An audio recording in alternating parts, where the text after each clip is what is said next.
We're sitting here at midseason 3-3 and tied for first place in the Coastal. We probably would have taken this 6 weeks ago. It hasn't worked out like we thought it would. It's been different, but it is what it is. I do feel like that Georgia Tech was a really good response after all the energy that our guys spent at Clemson. They didn't do the same at Wake Forest and Appalachian after the first two games. We didn't play as well as we needed to at Georgia Tech, but they played with a lot of emotion, played hard. So that's progress. And last week's practice was really, really good, and yesterday's practice was good. So I think they are starting to learn how to compete every day. We also have to give them a lot of credit, too, for going to Georgia Tech and winning for only the second time in 22 years in Atlanta. People kind of overlook that, and Georgia Tech went to a bowl last year. Or at least 2 years ago, I think. So we haven't been to a bowl in at least 3 years. So the guys really deserve credit for going down there and playing as hard as they did. Our fans also deserve credit. We're only one of 9 schools in the country that have had 100% capacity for our home games. And that's really cool for the criticism we've taken in the past. I applaud our fans and thank our fans and our students for coming early and making a difference in our games, because that's something that we really, really need. There's been a lot of talk this week after byes that some of the teams in the ACC have not played well and they've lost. So we went back and looked at our history after byes, and we're 37-1 since I've been coaching. We were 8-2-1 here, and obviously some of that's when we didn't beat anybody. With the 8-2-1, and the other at Texas we were 22-5. So I think what we're doing works. There's a lot more injuries when you go back and survey what's happened after your open date. I'm really not sure if that's not kids taking care of themselves on the weekend, if it's not coaches hitting the guys too hard. Our philosophy is that you rest the older ones that have played a whole lot. We didn't hit our backs last week. We hit the young ones, but we didn't hit the guys that have been playing all the time. And we really worked hard with all the younger ones to teach. And at the same time, we worked on Virginia Tech. So that's been our philosophy. Then we give them off Friday and Saturday and come back Sunday. And they did a great job, as I said, at practice yesterday. So I think a part of them and talking to them is they're really excited to be in the mix. People say, well, do they have a legitimate chance? Well, obviously we do. I mean, it's there for us. It's we control our own destiny, and every team is as good as we are moving forward. So we understand what's out there for us, and we've got to improve in a lot of areas, but it is what it is. The injuries are real, too. We've lost 4 starters in the secondary. And it's not just losing starters. You lose Nick Polino, and you lose some other Charlie Heck for a game or two, but when you lose them all at one position, it puts a tremendous amount of pressure on Jay Bateman and Dre Bly. They've just got to do a great job of coaching other guys. And I told them that's what it is. Everybody says next man up. Well, it is. And you've got to coach some guys that haven't played very much, and you've got to coach them really, really well. So that's important to us.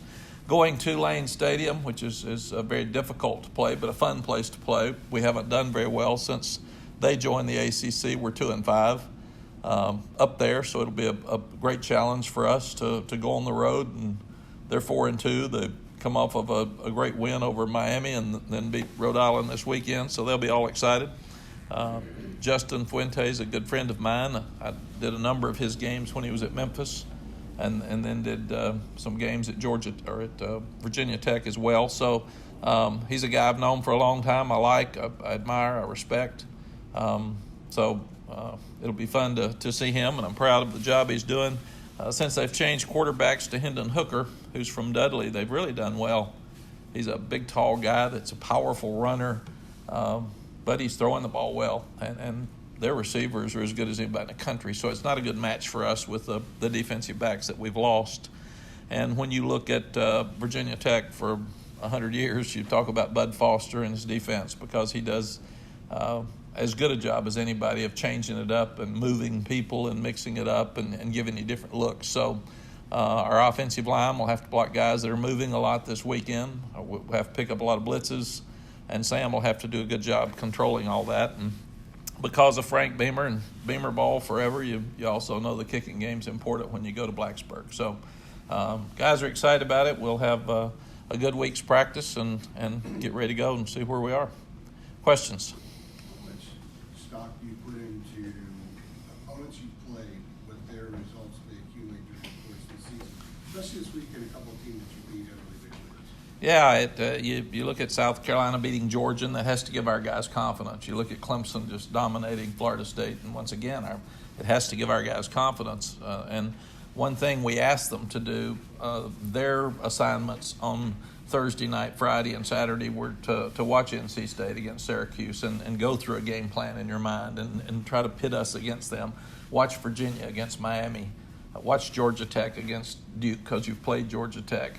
And then watch Clemson against Florida State. See where that is. Watch South Carolina. So there was a little buzz in the room yesterday about those upsets. It's interesting to me after I go back and have my 5 years in TV, and I'll try to say this where it makes some sense.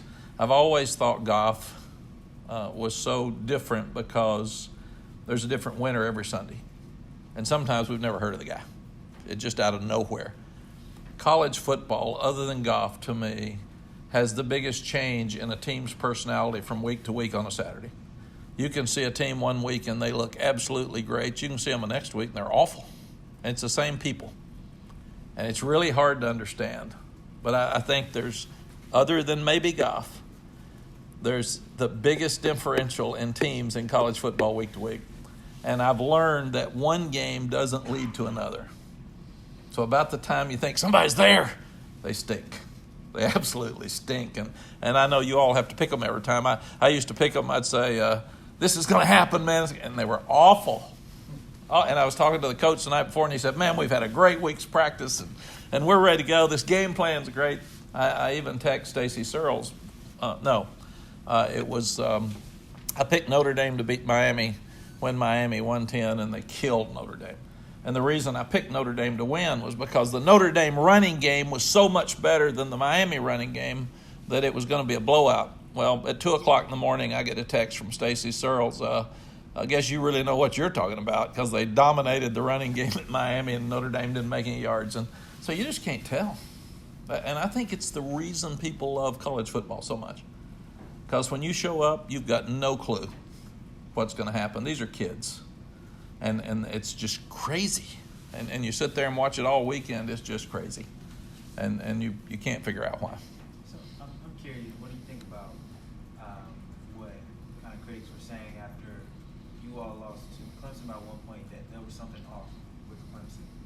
I don't know if y'all paid attention to that. What do you think about that? I didn't, but normally if you're a team that's won 2 games last year and you're a team that won the national championship and it's down to one play, you're going to figure something was off. So I think it's just a natural reaction.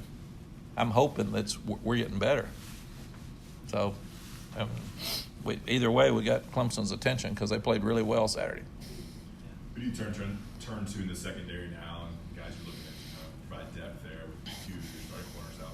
Well, you've got Greg Ross, who's played a lot, and then you've got Obi, who's got to play some now. He's growing up. You've got Javon Terry, who can play and needs to play more. And we're going to look at DeAndre Hollins some at corner as well. Ross, we're really just putting the guys out there and coaching the heck out of them. And that's what we said, you guys, it's time to play. And a lot of the guys that don't play whine about not playing. Here's your chance. Storm Duck there. Yeah, Storm will start. Yeah. Yes, I'm sorry. I'm counting him as the old experienced one. So I didn't even put him in the group. And he's playing really well. So we're really pleased with Storm, who 3 weeks ago we were afraid to put in a game, and then we have to start him against Clemson. So Dre's making his money. He's having to coach the heck out of them. And to me, no better person than Jay Bateman, who's dealt with this kind of stuff before. Army had a lot of numbers, but sometimes they didn't have the great players. So they had to do a tremendous job of scheming to cover some guys, and I have full confidence in Jay that he can do that, even though watching Virginia Tech, those receivers are really good. Mack, in the offseason, you question mark for this team entering training camp. To see what Sam has done through 6 weeks, has that been surprising at all? It has been surprising to see what Sam's done. I'm really proud of him. He's tough. We didn't protect very well early. We're doing better now. Whether he was holding the ball a little too long or probably a combination of both when you start looking at it. And then you lose Jace, and then Cade transfers. So we went from strength at quarterback, unknown strength because we at least had numbers, to Vincent Amendola now as the backup quarterback, and he's doing really well. We've had 3 weeks now for him to prepare, so he's in a much better place to go in a game now than he was before. One of the disappointing things at Georgia Tech is when we didn't score, when we had opportunities early, I wanted to play a lot of guys, and we didn't get an opportunity to do that on offense. We did defense. Then when we put the white defense in, they scored in 5 plays or something. So that was a disappointment because we wanted Vincent to get some plays, and he didn't get to do it. And I really think, Greg, in the future, with the way college football is and the portal, quarterbacks are transferring so quickly. And we ran out of quarterbacks at Texas when I was there before. We had a transfer, a concussion issue, and all of a sudden we're down to 1 quarterback there. I think you're going to have to start looking at really concentrating on getting great walk-ons at quarterback. You're going to have to concentrate on if there's a quarterback that's also a safety, and you sign him as a safety, he's going to have to be a third-team quarterback, because we're all going to have to look for numbers at quarterback, because the only way they normally stay is if you've got an older one and a younger one, and the younger one can see that he's going to be able to play in time. But if you're like us and you had 3 at the same age, it makes it more difficult. With in-state recruiting, is your emphasis there? Is that maybe one way to stem that in terms of if you can find local kids? Absolutely. Just like Vincent. We took Vincent late, but a lot of guys want to come to the school, and with that priority walk-on spot, you can get in school. So we probably need to look at that position as a position of importance at quarterback. Bo Corrales has become pretty reliable for Sam, especially down in the red zone. What's he done to put himself in position to be more in the mix? Bo has been tall. He's got great length, and he can jump. He can dunk a basketball. I told Bo the other day, Bo was a guy when we got here that was really inconsistent. And he's got some diabetes issues that he fights, and blood sugar goes up and down, and he has done an amazing job of fighting through the stuff he has to fight with his sugar, blood level, and all that stuff, and playing and being consistent. In fact, we told him his standard is up so high now we're mad at him because he didn't catch the ball in the high ball in the end zone at Georgia Tech, because we're used to seeing him catch those balls now. But I think Bo has been one of the most pleasant surprises since we've been here. He has really stepped up. And we've got guys like Emory Simmons, who's so close to playing. We've got to trust him, put him out there because he's done well when he's in. You take Antoine Green is getting healthy again. So we're about to get healthier here at receiver. And we just got to catch balls. We can't drop balls. And we dropped a few yesterday in practice, and now Lonnie Galloway spent about 45 minutes after practice throwing them tennis balls. So one of my friends was out there, and he said, "What's that about, man? I ain't going to be catching tennis balls." And I said, you know, when you go to the golf course and they got these little bitty holes and you're trying to putt in, and then when you see the real hole, it's real big.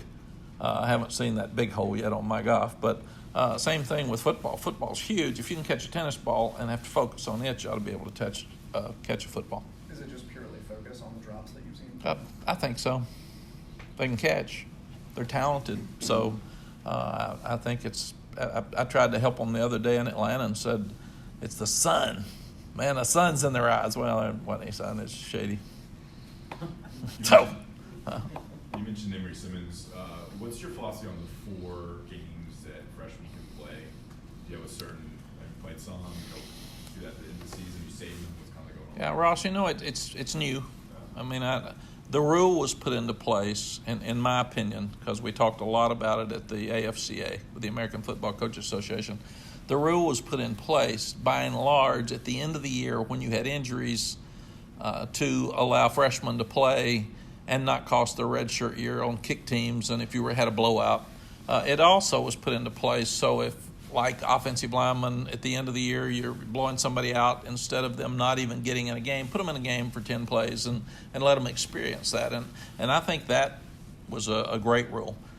Now, after Kelly Bryant transfers after 4 games last year, it's opened up a brand new can of worms because guys across the country, I'm reading, are going to their 5th game, but the night before they're deciding they don't want to play anymore on the road. They're taking their shoulder pads off in the locker room saying, I'm not going to play. And that was not the purpose of the rule. So I think it's something that the NCAA needs to look at, and we in college football need to look at to make sure that the rule does what it was put in place to do. My philosophy is you play to win, so you put the guys in. I mean, nobody redshirts that can help you win, and they want to play.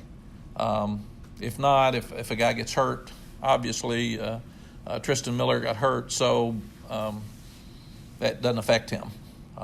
But if a guy's playing 4 games and you know that he's not going to help you win a game and he's at his 4th, then you hold him until an injury becomes an issue. And if you still don't have enough guys to play, you got to play them because we don't have much depth. But I told our coaches and our players, nobody's redshirted. You play if you're going to help us win a game. And then we'll look at that next year. But if a guy's a great player, he usually leaves after 3 years anyway. I redshirted some at Texas and got 3 years out of him. Vince Young was a redshirt. So I say play them. You've been you've been pushing these guys to practice a certain way during the course of outside of bye weeks. What was maybe one or two things you were trying to impress upon them during a bye week for the first time and teaching them how to handle that, and more specifically, not just how they practice during a bye week, but all the things that go with it? Aaron, the biggest thing I've been trying to do is teach them that how you practice is how you play. What we see in practice shows up in games. So if a guy drops the ball in practice, what I see is him dropping it against Virginia Tech, and we're less likely to call your number. You miss tackles in practice, I see you missing tackles in a game. So we're less likely to play if we can help it. So what we've tried to do, I've really challenged our coaches with energy. Midseason, it's kind of like midterms for kids. Sometimes there's more upsets this time of the year because they're exhausted. And they're fighting their midterms. They're staying up too late. And it's just something you don't realize. And you say, God, why are they playing so bad? Well, they're whipped. So there's this real balance at midseason of practicing them hard enough but keeping them fresh and keeping them focused. And it's one of the real challenges, but one of the real thrills in coaching. How do you get your team to play hard every week? How do you get them to be tough enough because you're hitting and being physical and stay healthy? I think one of the real tricks in coaching moving forward is practicing game speed and keeping your guys healthy. It's really hard to do, but if you can do that, it gives you a chance to be successful. So the challenge that I've given our staff, our managers, our trainers, our coaches, and our players is let's bring full energy to every meeting and let's bring full energy to every practice. And that'll give us a better chance to have energy every Saturday. And I mean, you saw it this week. Every Saturday we turn on TV and there's a team that just doesn't show up. And me in this business for 40-something years said, how can that happen? Man, you got 12 games. How can you not show up? And it happens. I mean, you can sit there and watch it. And sometimes you can feel it. Sometimes you know it's coming, and it's awful, and you're trying to flip it, but it is hard to flip on a Thursday when they're out there dropping balls and looking around, and you're saying, okay, just grab them, hold on, boys. This ain't good, brother. But it's real, and it's there, and it's what you got. But to their credit, and a lot of times, quote, off week, which we don't use that word anymore because they think it's off, bye week or open date, I've called it open date, it's hard to get the guys to practice. But the good thing for us, and Ross, it goes back to your question a little bit, we're challenging the guys on the gray team. Every time you're you're the Virginia Tech look against our offense or our defense, we're grading you. So you want to play this year? When you're on the, quote, scout grade team, you make plays, and that's the way you move up. And if not, then you're going to stay down there because you've got to earn the right to play. And in the open date week, we really worked those guys and hit a lot. It's like a spring training for them because we said, here's your chance. You got 3 days to prove to your coach you can get some playing time. So there may be some guys that come out of that with a better chance to play. Is there a message, though, when you want guys to take care of themselves, recovery and all these things during the course of the season, you have more time during a bye week? Is there anything different with how you approach that message to them? Because they have the extra time, and it's essential they use it well. Yeah, we every time there's someone who makes a poor choice, usually in sports, we send it to them. Every time somebody gets arrested, every time somebody's drinking too much, every time somebody's using drugs, we send it to them and say, make good choices. Because with bad choices, there's consequences. Every time in the meeting, we talk to them about that. And what we talked to them about this week was a lot of teams are losing the week after their open date. Maybe they're not taking care of themselves. It's up to you. I can't follow you around at night. I'm going to let you go home. I'm going to let you see your games, on high school games on Friday night. I'm going to let you be with your parents. I can't call you at 2 in the morning and see where you are. So that's, if you want to win and you want to play well, take care of yourself. And that's a responsibility you've got. And I've told them, I used to worry so much about young guys getting in trouble because it changes their lives. And I had to make a decision after they made the decision of what to do with them. I've told them I don't worry about that anymore. If you make a poor decision, you've got consequences, period. It's your choice, not mine. And if they do that, and thank goodness, ours have made good decisions, and they've been great kids. But if you make a poor decision and you have consequences, that's on you because you've been told. And the only thing bad about it from my standpoint is if I don't penalize you, because then I've lied to you. And I've lied to the team because we set standards and we have rules. You break a rule, it's my responsibility to make sure you're punished and that you have those consequences. So the way I saw the attention to detail in the meeting yesterday and the way I saw practice yesterday, I would think the message is our guys really took care of themselves over the weekend. Do you find that when there's more accountability in that room, throughout the room, that there are less issues when the guys have their own time? Absolutely. And one of the problems you have when you have a transition is, do they trust you or not? Number one, because you got to get to know them, then they got to trust you. And we were lucky that we sold them on a lot of stuff and they won the first 2 games, so that helped us with credibility. Secondly, we don't have many seniors. And then you get a Patrice Renee, who was a great leader for us, hurt. And you get Polino, who's a great leader for us, and Charlie Heck, who's a great leader for us, hurt. And then you can call on the younger ones to lead. They're usually overloaded. So it's hard for them to lead. So that's something we're looking at in every area. And we had a young man late to a meeting the other day, which we've had very little of. We have 22 members of the leadership committee that the team voted on. I took the young guy before the leadership committee, and they were hard on him now. So that's part of this process. It's growing up. Why were you late? Did you not care? Did you explain it to us? And I was going to let them, or I did let them, recommend to me whether he should play or not. So we're trying to get ownership with our leadership committee, and they were hard on him. They wanted him punished, but they did want him to play. So, what else? What's going to be the biggest challenge in preparing for Virginia Tech? I think, Jonathan, always when you're playing Virginia Tech, it's preparing for the Bud Foster defense.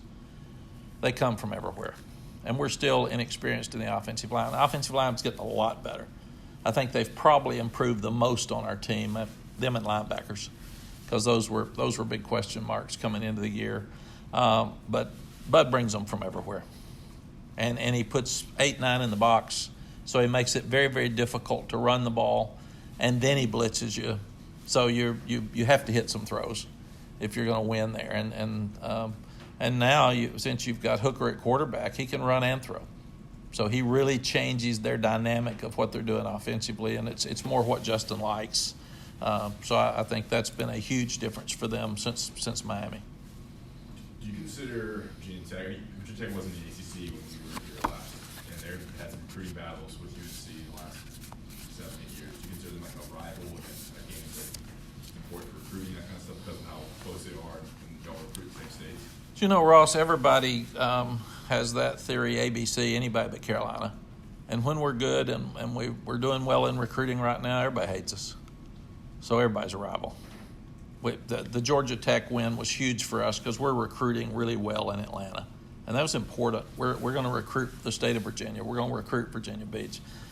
Always Virginia and Virginia Tech are factors there. So each one, I've always wondered, and people ask, is this game going to affect recruiting? I don't think it does, especially immediately, because most of the guys have already decided what they're going to do. And the ones that haven't even said they've decided have decided. So they're just not telling any of us yet. So maybe it affects recruiting 2 years down the road, but I've never felt like a game affects current recruiting because the kids have already made their decisions. How do you think you and your staff have developed, either improved or regressed over the 6 weeks as far as coaching ability? I think we've improved because we know the team better now. I wish we had some games back where we could have flipped some of that emotion earlier in the week that I didn't think we did a very good job of, and that's me at the beginning of this. The second thing is the coaches get to know each other better because these coaches have never coached together, and that's scary because they got opinions, and then you're trying to put a philosophy together. And well, I don't like that one. It doesn't matter. We got to choose something. So let's go with it. And then you've got to know your philosophy as compared to your kids. And we couldn't see that, especially on defense in the spring, because so many of them were out. So we didn't even know who we had till we got here and started in August. And the coaches are getting to know what I want more. You know, I can go in and tell them, and they hear it, but they don't know exactly what it means. And now they know what is expected of them. So I think we're at a much better spot now at midseason than we were even 3 weeks ago. How about you?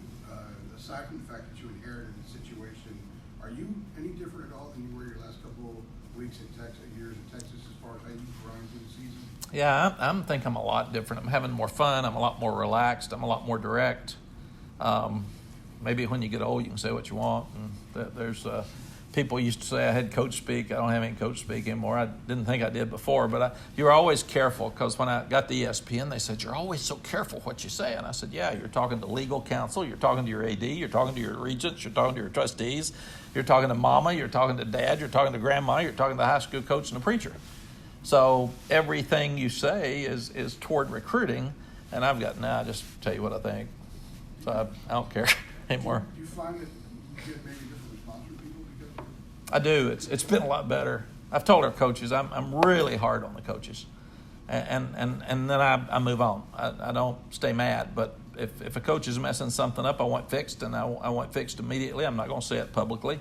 I'm not going to embarrass him, but I'm going to be really direct and hard on him.